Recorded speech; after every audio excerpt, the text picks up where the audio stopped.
안녕하세요. 수연이 작가입니다. 문득 이런 생각이 들었어요. 나는 지금으로도 행복하거든요. 지금으로도 행복한데 왜 항상 불안할까? 왜 항상 불안하지? 이런 생각을 하게 돼가지고 책을 한 권 샀어요. 그 불안이라는 책을 사봤는데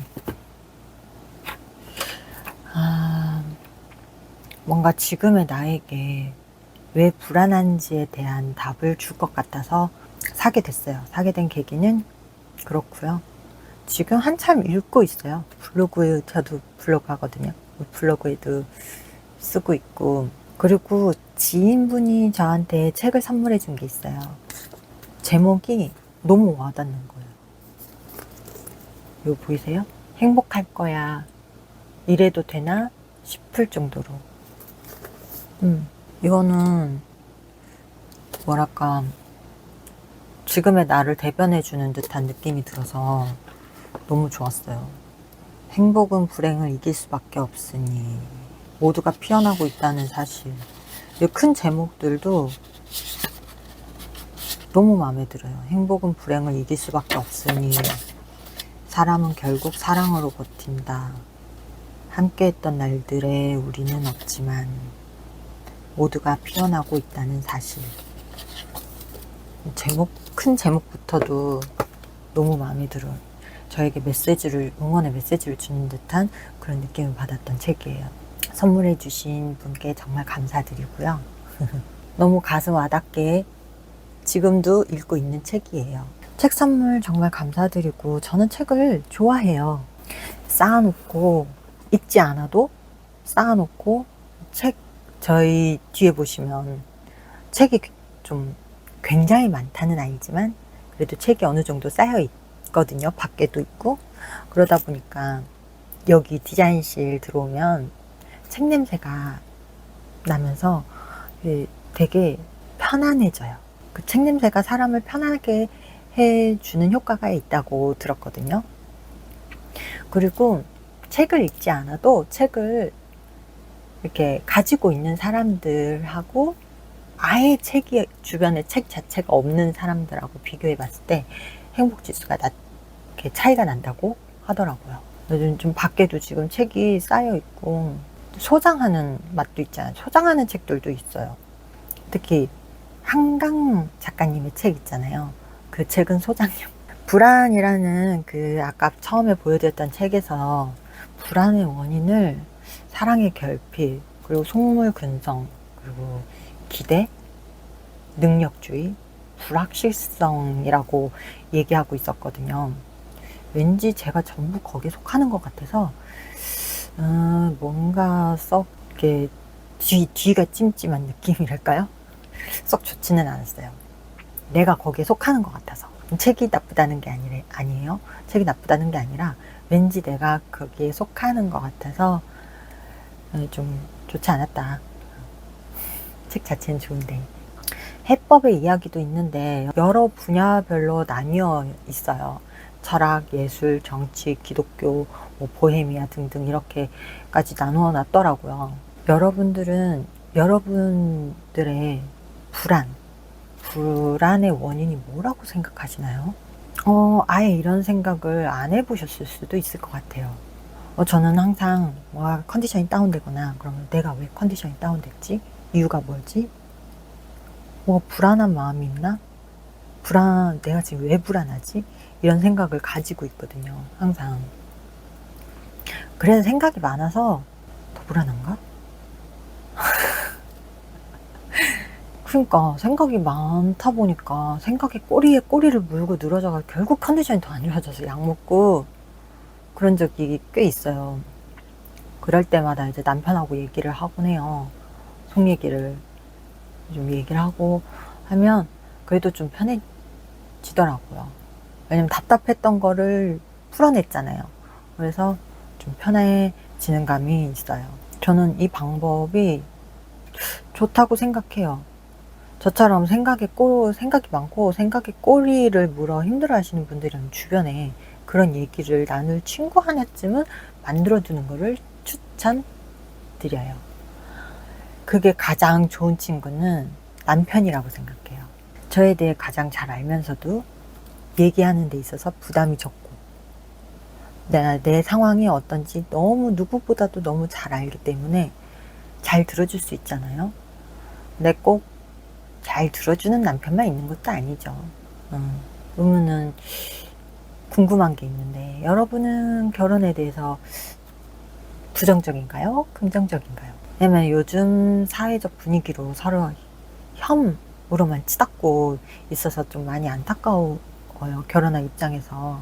결혼해서 저희는 저희로서는 행복하게 살고 있는데, 예전에 제가 결혼할 때까지만 해도 주변에 연애 안 하고 있는 친구들, 어린 친구들을 보면 사람 많이 만나 봐.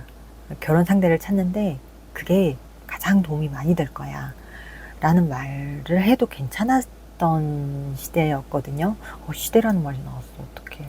근데 이제는 그 말을 함부로 내뱉을 수 없는 시대가 왔잖아요. 하도 흉흉하고 막 극혐에 달아 있어가지고 서로 혐이라는 말은 대체 어디서 나와가지고. 커뮤니티며 여러 미디어에서 결혼은 함부로 하는 게 아니야. 결혼하면 여자가 손해야. 남자가 손해야. 뭐 결혼은 지옥이야. 그러면 그래서 하면 안 돼. 차라리 혼자 늙어 죽는 편이다.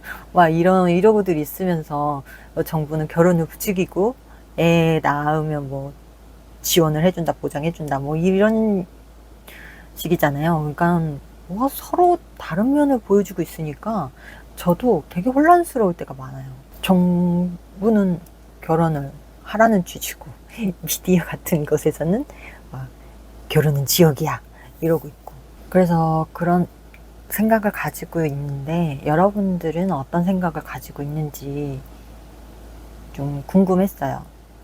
그러니까 이렇게 댓글로 달아주시면 감사할게요. 저는 인연이라는 걸 믿거든요. 아직 미혼이시면 그 인연을 아직 못 찾아서, 아니면 왔는데 스쳐 지나갔다든지 그런 거 아닐까 싶어요. 제가 인연, 운명 이런 거 어떻게 왜 믿게 됐냐면은, 저희가 결혼한 게 정말 인연이고 운명 같은 만남이었어 가지고 그 전에는 안 믿었어요. 인연이 어딨어, 운명이 어딨어. 근데 저희가 결혼한 걸 보니까 좀 운명이란 게 있긴 있나 보구나 라는 생각이 들더라고요. 제가 간호조무사인 거는 다들 아시죠? 영상 보신 분들은 아실 거예요. 제가 간호조무사였었고 지금은 아니지만, 저희 신랑은 태권도 사범 생활을 했었단 말이에요. 사범 생활을 하다가 운동하면서 사람들이 많이 다칠 수 있잖아요. 특히 애들 같은 경우에 많이 다칠 수 있기 때문에 그거를 조금, 다쳤을 때 어떻게 해야 되나, 어떻게 대처를 해야 되나, 이게 궁금해서 조무사 학원을 다니게 됐대요. 저 같은 경우에는 자격증을 따려고 이제 들어갔던 거고. 근데 그 첫인상이 오빠가 별로였어요.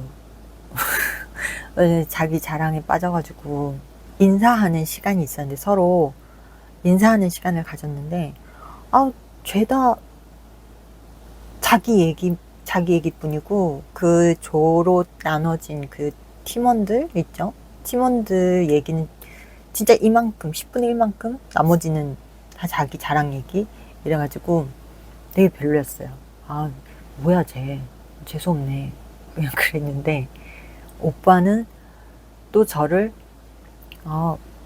좀 술 좀 할 것 같고 좀 놀 것 같고 좀 별로네, 이렇게 생각했던 거예요. 그렇게 이제 서로 얼굴만 알고 지내다가 우연치 않게, 진짜 우연치 않게, 저는 그 친척 고모라고 해야 되죠. 고모가 고양이를 키우려고, 고양이를 분양받으려고 김포공항에 갔었어요. 저희는 고양이를 분양받으러 김포공항에 갔던 거고, 오빠는 어머님이 서울에 올라오셨다가 이제 내려가시려고 배웅해 주려고 김포공항에 왔던 거예요, 어머님하고. 근데 거기서 얼굴을 아니까 딱 마주친 거예요. 거기서 마주쳤어요, 우연치 않게 진짜. 근데 또 우연치 않게 어머님도 뵀잖아요. 어머님이 오빠 뒤에 숨어가지고 이렇게 저를 쳐다보는데 그 모습이 되게 인상 깊었거든요. 근데 나중에 알고 보니까 그때 만남 이후로 어머님이 계속 저 한번 만나보라고, 저애 한번 만나보라고 계속 말씀을 하셨다고 해요. 그때 오빠의 말이 좀 놀 것 같고, 술도 좀 할 것 같고, 그렇다. 그래서 좀 별로다. 얘기했을 때 어머님 반응이 더 재밌었어요. 어머님이 그런 거는 요즘에 기호식품 아니냐. 기호식품이니까 상관없지 않냐. 한번 만나봐라.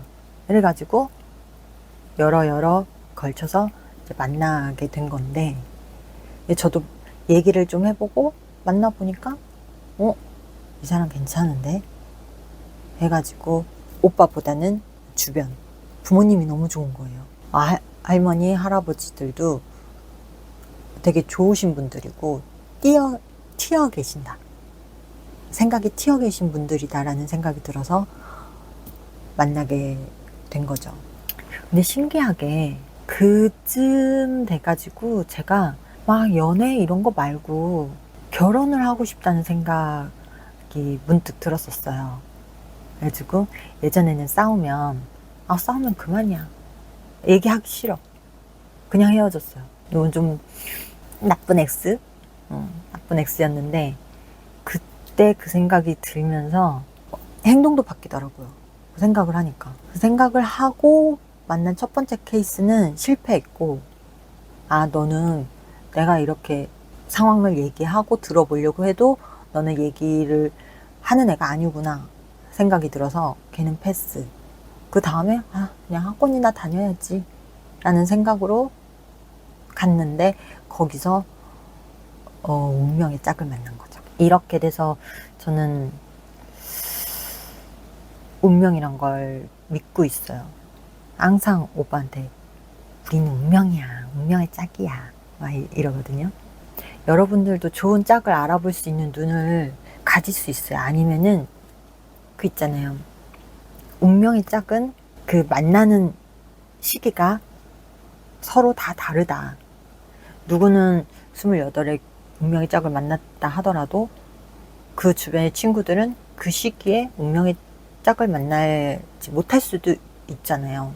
사람마다 그 사주팔자 아시죠? 사주팔자가 다 다르니까 누구는 40 넘어서 짝을 만날 수도 있는 거고, 지금 못 만난다고 해서 지금 딱히 눈에 들어오는 사람도 없고 난 지금이 좋아 해가지고 단정 지어서 나는 비혼주의자야 하는 것도 저는 조금 아니라고 생각해요. 여자는 남자가 있어야 되고 남자는 여자가 있어야 된다 라는 주의거든요. 그렇다고 동성이나 다른 사람들을 비하하는 건 아니에요. 결혼을 하게 되면 정말 좋은 사람과 결혼을 하게 되면 가장 가까이에서 가장 나만의 진정한 친구를 만들 수 있어요. 지금 저희가 그런 10년, 12년 정도 됐나? 저희는 동거를 먼저 하고 결혼을 한 케이스예요. 그래서 저는 저 같은 경우에는 같이 있던 시기부터 세니까 한 12년 같이 살았나 해요. 오래 산 편이죠. 오래 살았어요.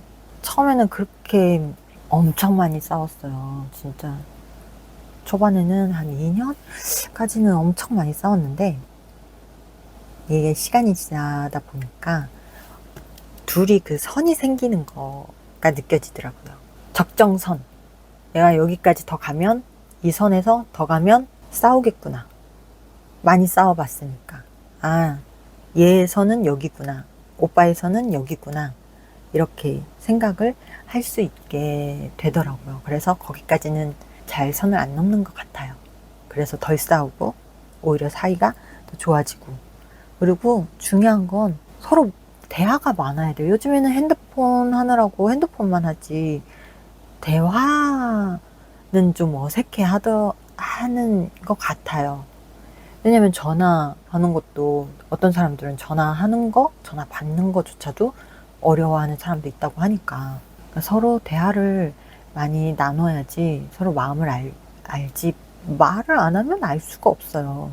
제가 말하고자 하는 거는 정말 좋은 사람을 만났는데 서로 배려해 주지 않고 알아가려 하지 않고 오로지 자기 자신만 생각한다면, 자기 자신만 바라본다면 그거는 좋은 결혼 생활이 될 수가 없어요. 네, 그거는 친구도 마찬가지인 것 같아요. 친구도 어느 한쪽만 막 좋아한다고 해서 친구가 진정한 친구야, 너는 내 친구야, 하나밖에 없는 내 친구야, 이런 건 아닌 것 같고, 친구도 서로 결혼 생활처럼 비슷해요. 결혼 생활이 사회 직장 생활하고 비슷하고, 또 친구와의 관계도 남편과의 관계랑 또 비슷하다고 봐요. 서로 배려해주고, 나도 너를 보고 싶어서 연락했어.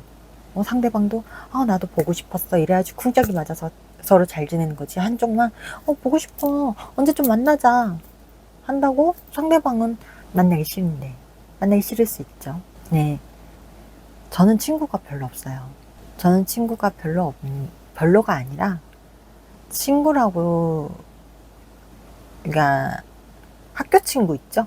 학교 친구는 딱 한 명밖에 없어요.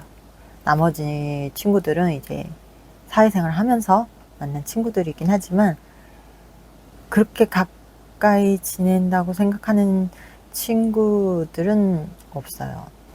여러분들도 주변에 이런 나의 힘듦이나 나의 아픔을 나눌 수 있는 친구가 있었으면 좋겠어요. 제가 그 친구의 역할을 해줄 수 있으면 좋겠어요. 여기까지 들어주셔서 감사합니다. 구독, 좋아요, 알림 설정 잊지 마세요.